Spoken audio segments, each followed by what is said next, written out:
నమస్తే అండి, నేను వసంత. రెగ్యులర్గా మనం జొన్న రొట్టె చేసుకుంటూనే ఉంటాము. ఈరోజు మనం మొక్కజొన్న పిండితోటి రొట్టె ఎలా చేయాలో చూద్దాం. ఇదే పిండితోటి రొట్టె చేసుకోవచ్చు, మనం గారెల్లాగా చేసుకొని ఆయిల్లో కూడా వేసుకోవచ్చు. ఈరోజు నేను మొక్కజొన్న పిండితో రొట్టె ఎలా చేయాలో చూపిస్తాను. మరి దానికి కావాల్సిన ఇంగ్రీడియంట్స్ చెప్తాను.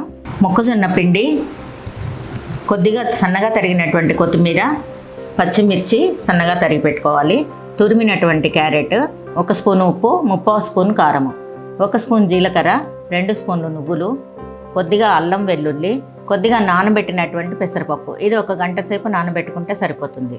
సన్నగా తరిగినటువంటి ఉల్లిపాయలు, సన్నగా తరిగినటువంటి పుదీనా, వేయించడానికి అవసరమైనంత నూనె, ఉప్పు, కారం, జీలకర్ర కొద్దిగా కోర్సుగా గ్రైండ్ చేసుకోవాలి. అలాగే అల్లం ముక్కలు, వెల్లుల్లి కూడా కొంచెం గ్రైండ్ చేసుకోవాలి. ఉల్లి ముక్కలు, పచ్చిమిర్చి ముక్కలు ఇలాగైనా వేసుకోవచ్చు, లేదా ఒక్కసారి కోర్సుగా గ్రైండ్ చేసుకొనైనా వేసుకోవచ్చు. సరే, మనం ముందు ఇప్పుడు అవి రెడీ చేసుకుందాం. ఇది ఒక్కసారి గ్రైండ్ చేసుకోవాలి. అల్లం వెల్లుల్లి దీంట్లో వేసుకోవాలి, పచ్చిమిర్చి ముక్కలు కూడా దీంట్లో వేసుకోవాలి. ముందు వీటిని మెత్తగా చేసుకోవాలి. ఉల్లిపాయ ముక్కలు వేసి ఆల్రెడీ సన్నగా తరిగాం కాబట్టి మనం ఒక్కసారి కోర్సుగా గ్రైండ్ చేసుకుంటే సరిపోతుంది. తయారైన పేస్ట్ ఈ విధంగా ఉంటుంది. ముందుగా ఒక బౌల్ తీసుకోవాలి. మనం తీసుకున్న మొక్కజొన్న పిండి ఈ బౌల్లో వేసుకోవాలి. తర్వాత పెసరపప్పు వేసుకోవాలి, నువ్వులు, పుదీనా, కొత్తిమీర, క్యారెట్. తర్వాత మనం గ్రైండ్ చేసుకున్న పేస్ట్ని వేసుకోవాలి. చూసుకొని వేసుకోవచ్చు. ముందు వీటన్నిటిని, పొడి వాటినన్నిటిని చక్కగా కలుపుకోవాలి. తర్వాత నీళ్లు కొంచెమే పడతాయి కాబట్టి మనం చూసుకొని కొద్దిగా చూస్తూ రొట్టె చేయడానికి వీలుగా ఉండేటట్టుగా మనం పిండిని తట్టుకోవాలి. ఈ నీళ్లు మనం పోసుకునేటువంటి నీళ్లు గోరువెచ్చని అయినా పోసుకోవచ్చు, లేదా కొంచెం వేడి నీళ్ళైనా పోసుకోవచ్చు. ముందుగా 1/4 కప్పు వేస్తున్నాను, చూసుకొని వేసుకోవాలి. దీన్ని ముద్దలాగా కలుపుకోవాలి. 1 అర చెంచా నూనె లేదా 1/2 చెంచా నూనె తీసుకొని ఈ పిండికి అంతా అంటేలాగా ఈ విధంగా చేసుకొని పిండి ఇలా కలుపుకోవాలి. ఈ విధంగా చేసుకొని 5 నిమిషాలు దీన్ని పక్కకు పెట్టుకోవాలి. ఈలోగా మనం రొట్టె చేయడానికి అన్నీ రెడీ చేసుకోవాలి. మొక్కజొన్న రొట్టె కోసం ముందుగా స్టవ్ వెలిగించి ప్యాన్ పెట్టుకోవాలి. పెనం ఏదైనా పర్వాలేదు, మంటను మీడియంలో పెట్టుకోవాలి. తర్వాత మనం చపాతీ పీట పైన ఒక బటర్ పేపర్ కానీ లేదా ఒక కర్చీఫ్ కానీ క్లాత్ కానీ ఏదైనా తీసుకోవచ్చు. నేను బటర్ పేపర్ తీసుకున్నాను. దీనిపైన కొద్దిగా నూనె వేసి దీన్ని మొత్తం ఆయిల్ అంటేలాగా చేసుకోవాలి. అదే మనం క్లాత్ తీసుకున్నట్లయితే నీళ్లు చల్లుకోవాల్సి ఉంటుంది. ఫస్ట్ రొట్టెకి కొంచెం ఎక్కువ పడుతుంది నూనె, తర్వాత తక్కువ వేసుకోవచ్చు. ఇప్పుడు మనం కలిపిన పిండిలోంచి ఒక కమలా పండు సైజు ముద్ద తీసుకోవాలి. ఇలా చేతి నిండుగా తీసుకోవాలి. ఈ విధంగా తీసుకోవాలి. ఇప్పుడు దీన్ని బటర్ పేపర్ పైన పెట్టి చపాతీలాగా వచ్చినంత పలచగా ఒత్తుకోవాలి. మధ్యలో కొద్దిగా ఇట్లా తడి చేసుకోవాలి. ఈ పేపర్ తడవకుండా రొట్టె మీద మాత్రమే తడి ఉండేటట్టుగా తీసుకోవాలి. ఈ విధంగా ఒత్తుకోవాలి. ఇప్పుడు పెనం పైన కొద్దిగా ఈ విధంగా నూనె రాసుకోవాలి.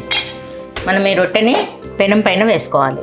చేయితో తీసి వేసుకోవచ్చు, ఇలా పేపర్ తోటే వేయచ్చు.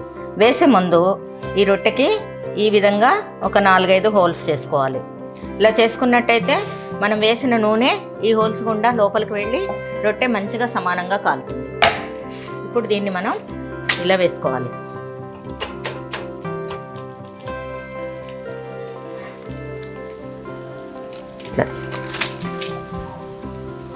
ఇలా రొట్టెని అన్ని వైపులకి తిప్పుతూ సమానంగా కాలేటట్టుగా చూసుకోవాలి.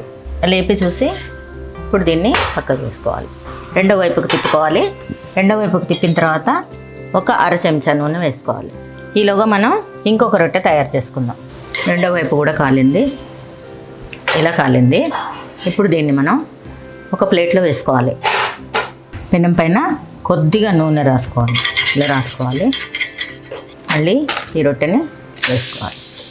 చూడండి, 2 వైపులా ఇలా కాల్చుకున్నాము. కొంచెం మందంగా ఉంటుంది ఈ రొట్టె, మెత్తగా ఉంటుంది. 3 రొట్టెలు రెడీ అయిపోయాయి. ఇంకా ఎన్ని రొట్టెలైనా ఇలాగే చేసుకోవచ్చు.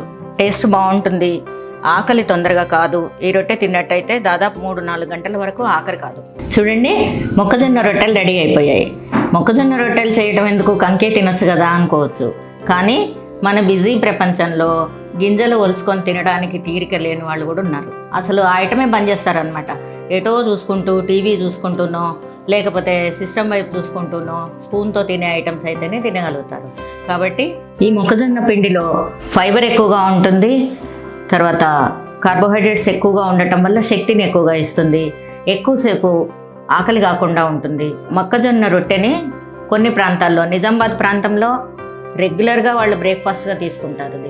దీన్ని అక్కడ వాళ్ళు మొక్క రొట్టె అని కూడా అంటారు, మొక్కజొన్న పిండి రొట్టె అని కూడా అంటారు.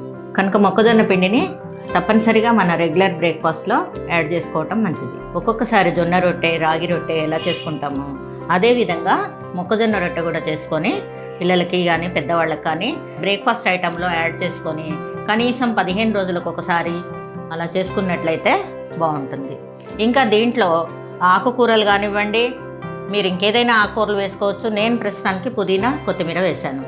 క్యారెట్ బదులుగా క్యారెట్ తురుము, లేకపోతే క్యాబేజీ తురుము, ఇంకా ఏదైనా మీ ఇష్టం ఉన్నటువంటి కూరగాయలు యాడ్ చేసుకొని లేదా ఇంట్లో ఉన్నటువంటి కూరగాయలు యాడ్ చేసుకొని రొట్టె చేసుకోవచ్చు. మరి చేసినట్లయితే తప్పకుండా మీకు నచ్చుతుందనే అనుకుంటున్నాను. తప్పకుండా చేసి చూడండి, టేస్ట్ చేయండి, కామెంట్ చేయండి, లైక్ చేయండి, షేర్ చేయండి, సబ్స్క్రైబ్ చేయండి.